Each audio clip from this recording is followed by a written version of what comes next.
साफ करना जी, अज गल सुन के तवज्जो करियो। कोई भी बंदा दुनिया का होवे, तुहाडे ज़हन दे विच दे बारे गलत ख्याल नहीं होने चाहिए, गलत तवक्को नहीं होनी चाहिए। कोई भी किसी किस्म का बंदा होवे, तुहाडा ज़हन उहदे बारे साफ होवे। आ सुनियो गल जरा तवज्जो ने। वो जुम्मे वाला दिन सी, जिवें अज जुम्मा है, ते जुम्मे दा फर्ज दे पढ़ के ना, तो हज़रत बिशर हाफी बाहर निकल गए। फर्ज पढ़ के बाहर निकल गए। हुण वेखो ना, हर बंदे की मेरे ते नज़र होए तो मैं जुम्मा दे फर्ज पढ़ा के निकल जाते, हर बंदे तो सोचना भी इलामा साहब कित्थे गए ने, नफल क्यों नहीं ना पढ़े, या सुनता क्यों नहीं पढ़ियां, या किस पासे गए। बंदे ज़हन विच ख्याल आ जाता जी, वाकई आ जाता। सुनियो, वो जिहड़ा बंदा सी ना, जिहड़ा उन्हां दे नाल नफरत करदा सी भी नफल ते सुनता मस्जिद च क्यों नहीं पढ़दे, उन्हें आख्या अज मैं बाबे का पीछा करना, अज मैं बाबे का सराग कटना भी बाबा जांदा कित्थे, बाबा करदा की है।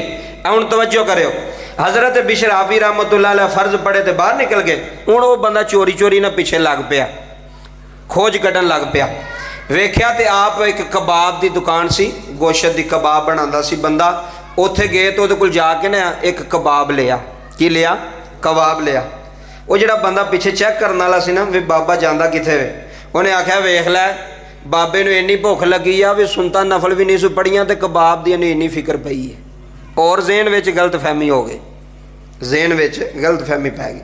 आ वेख इन्हूं इन्नी भुख लगी है, भला तू सुनता नफल पढ़ के ते कबाब खाना सी ते खा लैंदा, लेकिन तूनों इन्नी भुख लग अपने ज़हन विच पे सोचदा। थोड़ी जी दूर गए तो आप एक रोटियां वाली दुकान पर गए तो उतों 2 रोटियां लईयां, आखन लगा हुण तो पक्का यकीन हो गया वे बाबे नूं भुख लगी है, तो भुख ने इन्हूं इन्ना सताया भी उन्होंने नफल भी तो सुनता भी पढ़न दित्तियां। यह गल तो वजो ना सुन के जानी जिस अपना ज़हन फ्रैश करके। अच्छा जी, रोटियां लईयां, कबाब लिया हज़रत बिशर हाफी रहमतुल्लाह अलैह। अच्छा, वो एक जंगल की तरफ टुर गए। जिहड़ा बंदा पिछे चेक पे करदा सी ना, चेक कर भी बाबा जांदा कित्थे वे, उन्हें आख्या भी लगता है कि बाबा जिहड़ा ना ये किते जंगल में जाके ना ते बह के ते ठंडी छां थले राम सकून नाल रोटी खावेगा, जिथे इनू कोई वेखे कोई ना। ये ज़हन विच पे सोचदा है।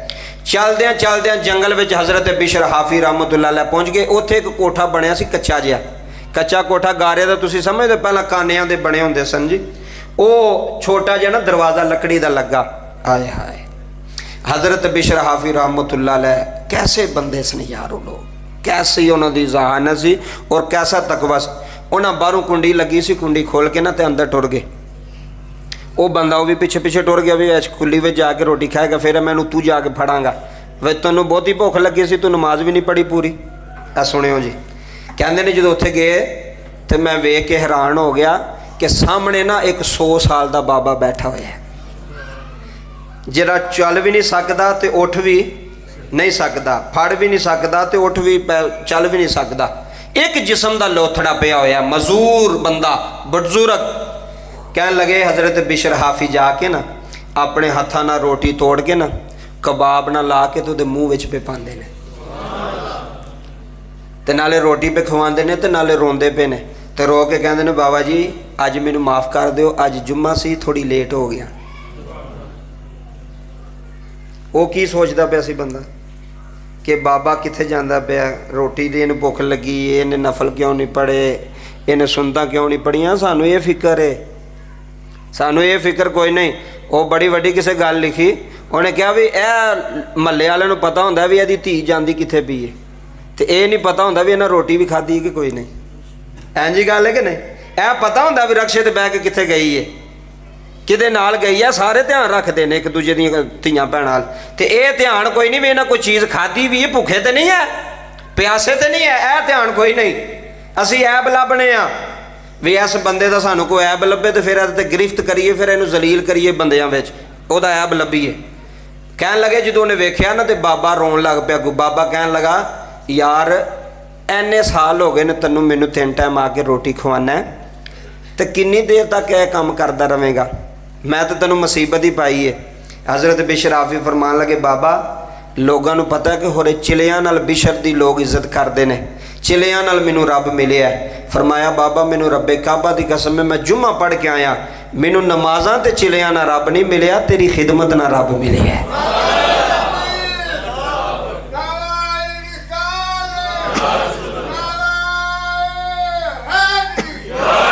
हाँ, रब उदों मिलता जे नमाज़ां नाल रब नहीं मिलता। नमाज उदों मिलता जो तुसी किसी अल्लाह की मखलूक नाल मुहब्बत करदे, प्यार करदे। वो जिहड़ा बंदा चेक करन पिछे टुरिया सी ना जी, हज़रत बिशर हाफी नूं फतवा लाण वास्ते, वो पैरों च डिग पिया, कहन लगा बाबा मैनू माफ़ कर दे।